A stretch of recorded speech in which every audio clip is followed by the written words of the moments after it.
चलिए आज हम पढ़ेंगे इंटीग्रेशन।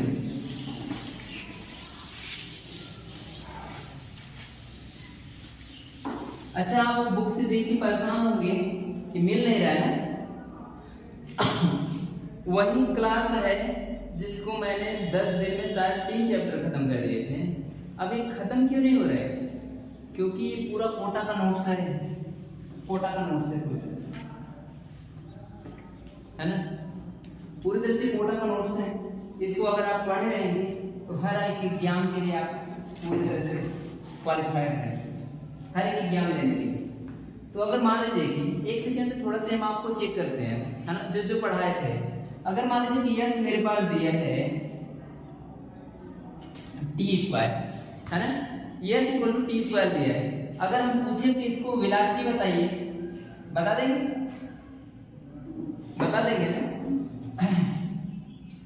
एक्सेलरेशन पूछे तो बता देंगे, बिल्कुल बता देंगे। कैसे डिफरेंशिएट करेंगे? एक बार डिफरेंशिएट करेंगे ds by dt equal to कितना आ जाएगा 2t। ये हमारा क्या हो जाएगा? वेग हो गया। वेग हमें बता दिए 2t आ गया, ठीक है।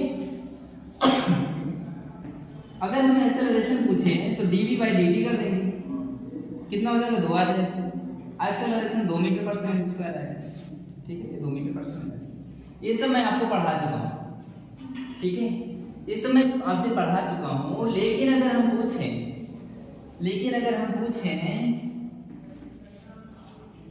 पूछें v equal to t² plus 2, ये आपको दिया है v equal to t² plus 2, तो आप बता सकते हैं कि डिस्प्लेसमेंट कितना होगा? आप बता सकते हैं कि यस कितना होगा? नहीं बता सकते। जैसे बिना डिफरेंशिएशन के वेलोसिटी और एक्सेलरेशन समझना नामुमकिन था, जिस तरह से velocity, instantaneous velocity, instantaneous acceleration, तात्क्षणिक वेग, तात्क्षणिक त्वरण समझना असंभव था बिना डिफरेंशिएशन के, ठीक उसी तरह से बिना इंटीग्रेशन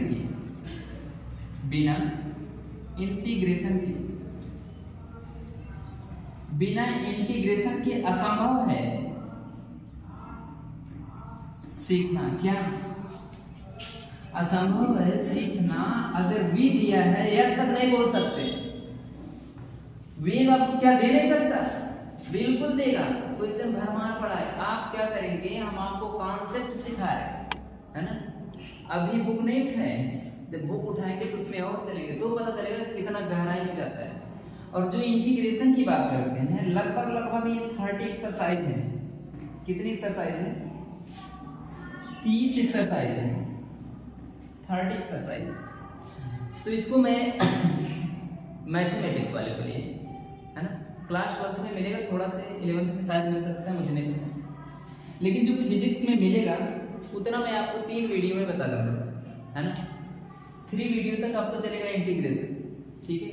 हम क्यों चल रहे हैं? क्योंकि यस से बी तक हमें पहुंचना है ना। अगर हमको जैसे ए दे करके हमसे बी पूछ लिया, t² प्लस 2t प्लस 1, हमें ए दे दिया और हमसे पूछ रहा बी कितना है ना, तो हम बता नहीं सकते। इसलिए हमें क्या करना, सीखना पड़ेगा इंटीग्रेशन। इसीलिए हम इंटीग्रेशन सीखेंगे और इसको सीखने के लिए हम एक ग्राफ का मेथड अपनाते हैं। एक ग्राफ से सीखने की कोशिश करेंगे।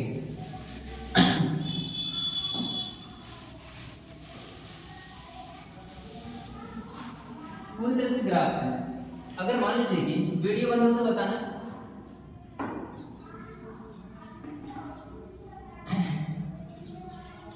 यहां से अगर मान लें कि हमारा ये कौन सा एक्सिस है? ये एक्स एक्सिस है, ये वाला हमारा कितना है? वाई एक्सिस है। अगर हम आपसे पूछें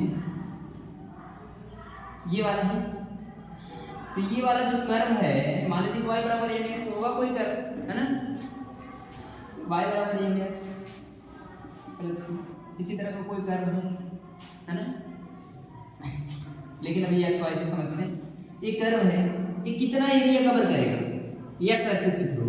तो यहाँ से एक ट्रायंगल बना देंगे कि नहीं? ठीक है, हम बता रहे हैं तुम्हें इंटीग्रेशन की जरूरत क्यों पड़ी। एक ट्रिंगल बना देंगे तो यहाँ से क्या करेंगे, एरिया नहीं बता देंगे। एरिया ऑफ ट्रिंगल क्या होता है, 1/2 बेस इंटू हाइट, आधार गुणे ऊंचाई, बेस इंटू हाइट। सही, ये हमारा आ गया। और आपसे अगर कहें ये वाला मिटा देते हैं, वाई एक्सिस की अबाउट एरिया बताइए, तो आप आधार किसको मान लेंगे, इसको आधार मान के हाइट इसको मान निकाल देंगे ना, फिर निकाल देंगे एरिया, निकाल देंगे 1/2 बेस इंटू हाइट।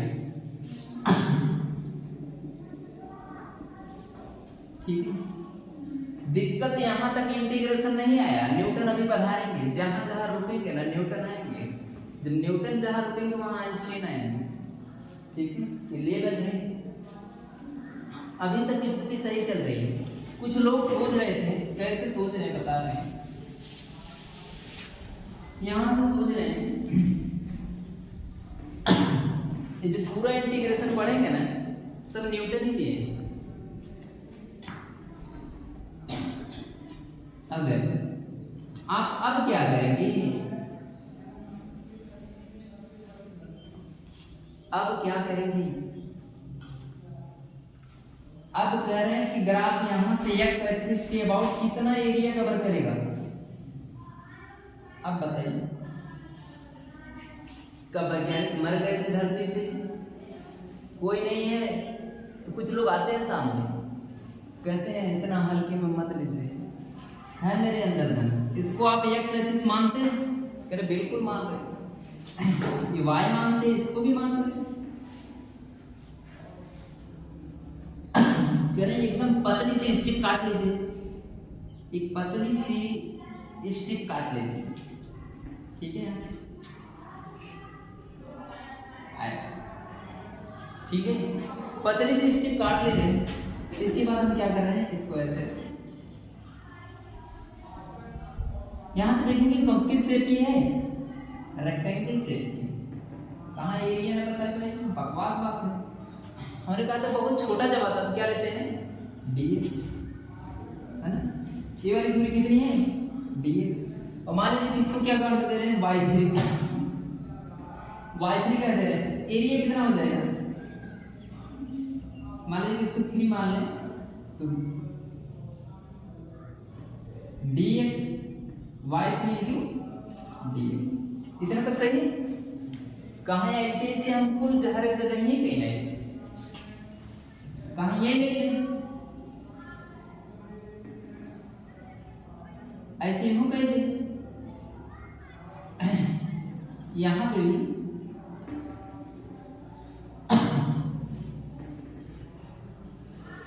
पतली से एकदम लेंगे, ठीक है, यहां पे भी रेक्टेंगल बन रहा है ना, तो यहां से भी हम पतली स्ट्रिप काट ले रहे हैं, ऐसे पतली स्ट्रिप काट काट के हम एरिया नहीं निकाल डालेंगे, कह रहे हैं निकाल तो डालेंगे, अभी क्वेश्चन पुट अप होगा फिर।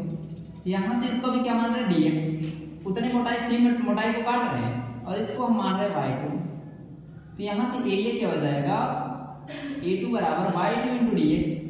इधर तक सही है। कहाँ है, अगर पूरा एरिया निकालना है तो समेशन नहीं कर डालेंगे, समेशन कर, समेशन जानते हैं, जैसे सीरीज वाली संख्याओं को जोड़ना है, और जो सीरीज वाली संख्याओं का सीरीज का आविष्कार किसने किया था, सीरीज वाली वो लेबनिज ने दिया था, लेबनिज, आप नाम नहीं सुनोगे, जो समेशन है। ठीक है, इसके बाद क्या करते हैं, इसको समेशन लगा करके जोड़े, कह रहे अच्छा यहां से लेकर के आपको यहां तक निकालना। अगर मान लीजिए कि यहाँ पे 0 होगा और यहाँ पे कितना है, ये आपको जो जो स्ट्रिप लेनी है ले लीजिए। ठीक है, अगर मान लीजिए कि ये स्ट्रिप आप ले रहे हैं तो इसको क्या मानेंगे, dx मान लेंगे, और इसको क्या मान ले, y n मान लेंगे, am बराबर क्या आ जाएगा, y n इंटू dx। तो जो हमारा समेशन का जो फार्मूला बनता है, जो टोटल एरिया बनेगा, यहाँ से y1 dx plus y2 into dx and so on, ऐसे ऐसे जाता रहेगा ना, है ना, y2 अंडरलाइन तक जाता रहेगा। तो इसको लिखते कैसे, समेशन y यहां से dx n equal to 1 to n equal to n, ऐसे करके एरिया निकाल लिया। कहाँ प्रॉब्लम तो सॉल्व हो गई। एक वैज्ञानिक फिर आया, मैथमेटिशियन आया, कहा अच्छा कहाँ ये तो निकाल लिया, ये निकाला, यहाँ पे निकालिए, कहाँ देखा रेक्टेंगल बना तो कहाँ बना तो कहा कि तो यही जा रहा है, ये कम ज्यादा ना होता है, ऊपर छूट रहा है ना, ऊपर छूट रहा है ना, ऊपर छूट रहा है, कहाँ हमका बेवकूफ जिन बनवा, ये वाला कहाँ जाएगा, छूटेगा ना, ये अप्रॉक्सीमेट निकालना है ना, ये अप्रॉक्सीमेट निकाल रहा है। तो क्या करें, अब क्या करें, तो यहीं से न्यूटन दिया है और इंटीग्रेशन दिए है ना, तो इसी एरिया को निकालने के लिए इंटीग्रेशन, अगर मान लीजिए कि इस y2 से y3 तक के बीच का एरिया निकालना है ना, y2 से y3 के बीच का एरिया निकालना है, तो इसको माने तो इसको माने, ठीक है, y2 से y3 के बीच का एरिया निकालना है, तो इंटीग्रेशन कर देंगे कहां से, 2 से 3 तक, 2 से 3 तक, ठीक है, 2 से 3 तक इंटीग्रेट कर देंगे, कैसे, फंक्शन कौन लेंगे, y इंटू dx, ठीक है, y इंटू dx, इसको जब इंटीग्रेट कर देंगे तो ये पूरा एरिया दे देगा। एक बात हमने आपको बहुत बताया था, इंपॉर्टेंट वाली बात, एक हमने आपको इंपॉर्टेंट वाली बात बताया था, कौन सी इंपॉर्टेंट वाली बात बताई थी, इंपॉर्टेंट वाली बात ये बताई थी, जब डिफरेंशिएशन पढ़ा रहे थे तो वहां पे भी एक ग्राफ बनाया है ना, ऐसे ही ग्राफ बनाए थे,